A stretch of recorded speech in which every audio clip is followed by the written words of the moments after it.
안녕하세요. 정신분석의 뜰입니다. 오늘도 같이 페어밴 공부해 보겠는데요. 오늘은 페어밴이 말하는 초자 형성 과정에 대해서 한번 살펴보도록 하겠습니다.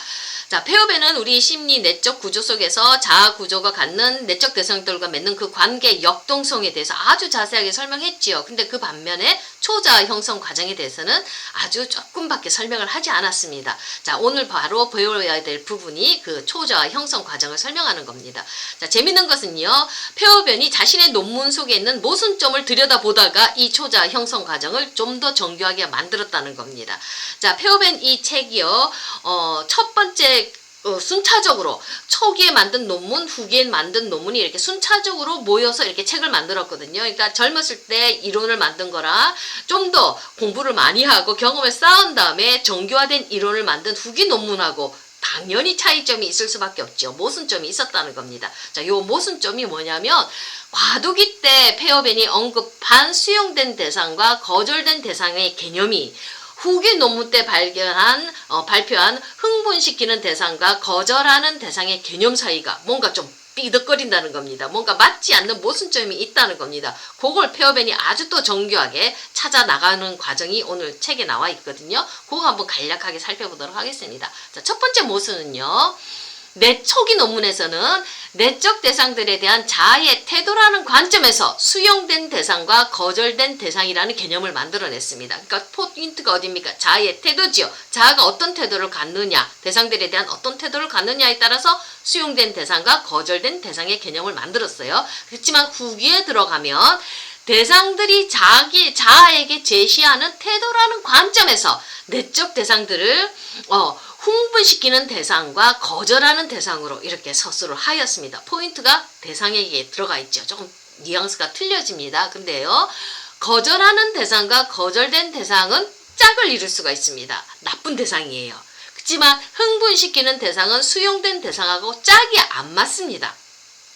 초기 이론과 후기 이론이 삐그덕거린다는 얘기죠. 자, 흥분시키는 대상은 리비도적으로 만족을 주지 못하기 때문에 나쁜 대상이에요. 그렇지만 수용된 대상에는 조음의 의미가 있거든요. 뭔가 의미가 안 맞아요. 여기 하나 첫 번째 모순이고요. 자, 두 번째 모순은요.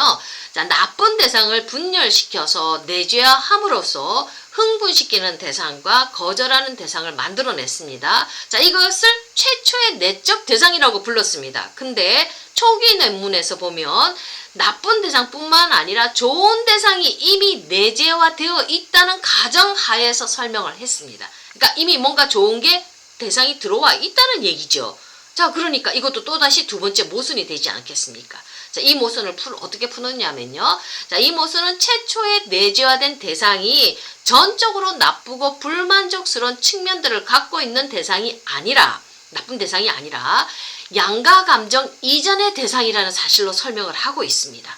자, 나쁜 대상이 아니라는 얘기입니다. 양가 감정 이전의 대상, 그걸 또 좀 더 설명하면은요. 자, 이 대상은 어느 정도 만족스러우면서도 동시에 어느 정도 불만족스럽다는 가정 위에서 설명합니다. 양가 감정에는 좋음과 나쁨을 같이 가지고 있는 거죠.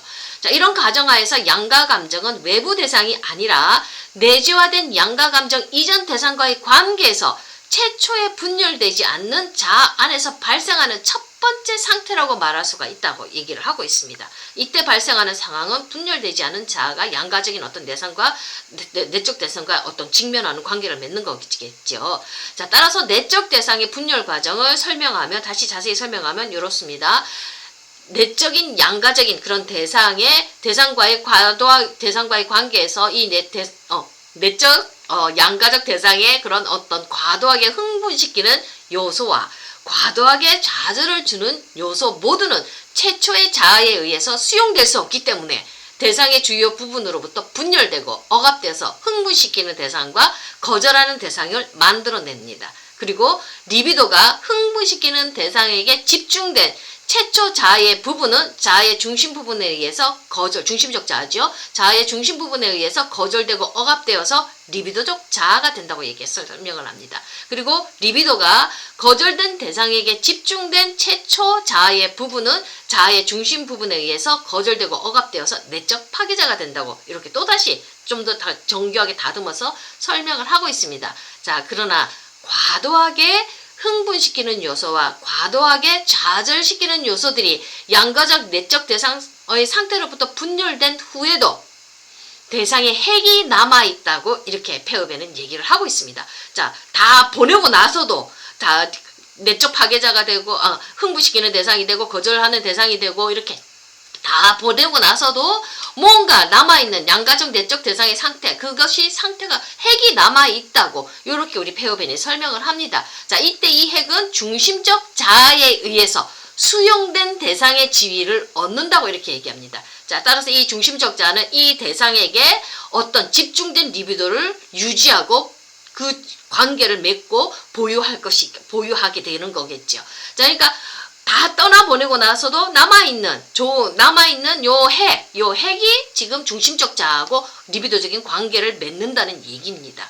자, 그렇다면 이런 다시 새로운 조금 더 심리내적인 상황을 좀 더 보다 정교하게 다듬었죠. 이런 심리내적 상황의 발달이라는 개념은 앞에 논문에서 우리가 예전에 배웠던 흥분시키는 대상, 그 다음에 흥분시키는 대상, 거절하는 대상, 그 다음에 뭐 리비도적 자아, 내적 파괴자 막 역동 막 설명했잖아요.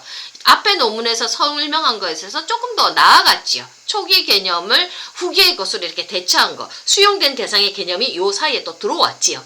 그러니까 다 하고도 남아있는 이 수용된 최초의 대상으로부터 온 최초의 상태로부터 온 이 수용된 대상, 그 핵이 남아있어서 요 핵이 지금 중심적 자아하고 관계를 맺는다고 이렇게 좀 더 정교하게 다듬었습니다. 자, 요 수용된 대상, 조음의 요소를 가지고 있는 요게 초자아가 된다는 얘기를 하는 겁니다. 자, 과도하게 흥분된 요소와 과도하게 거절된 대상이 이제 번거로우니까 싫으니까 다 떨어져 내버렸어요. 떨어져 나간 후에 남아있던 중심적 자아의 어떤 수용된 대상은 중심적 자아가 리비도적 자아와 내적 파괴자를 발생시키는 그런 요소들을 제거한 후에 안전하게 사랑할 수 있는 탈성화되고 이성화된 대상의 형태를 취하는 겁니다. 자, 이 대상이 바로 초자의 핵을 형성하는데 이것은 나중에 자아 이상으로 만들어져 나가게 되는 거겠죠. 요게 우리 안에 수용된 대상이 이제 수용된 대상, 요 핵이 남아있는 건 이미 나쁨의 요소들을 다 처리하고 난 다음에 중심적 자아가 안전하게 이거하고 관계를 맺을 수가 있지 않습니까? 리비도적인 관계를 맺을 수가 있어요. 나쁨이 아니기 때문에. 자, 요게 이제 초자를 만들고요. 초자의 핵을 구성하게 되고요. 요게 우리 안에 자아 이상이 된다는 겁니다. 그래서 우리가 좋은 것을 누리고 양심을 따라서 선한 것을 판단하면서 초자의 지시에 따라서 우리가 좋음과 관계 맺으면서 선한 양심을 따라 살 수 있고, 그 다음에 우리가 아름다운 이상을 쫓아서 살 수 있는 그 핵을 만들어 준다는 겁니다. 좋은 것을 취할 수 있는 그런 능력을 우리 이 수용된 대상이 만들어 준다는 겁니다. 이 핵에서부터 그것이 올라온다는 그 얘기거든요.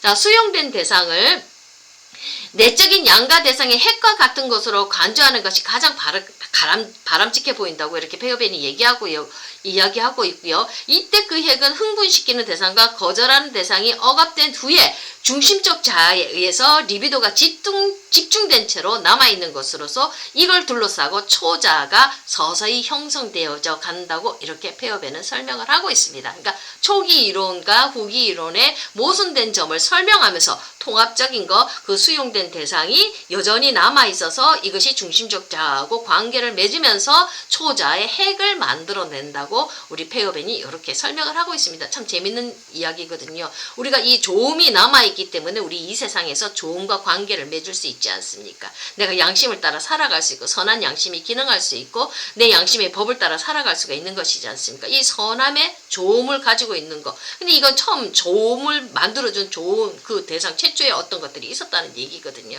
자, 오늘은 여기까지 공부하겠습니다. 감사합니다.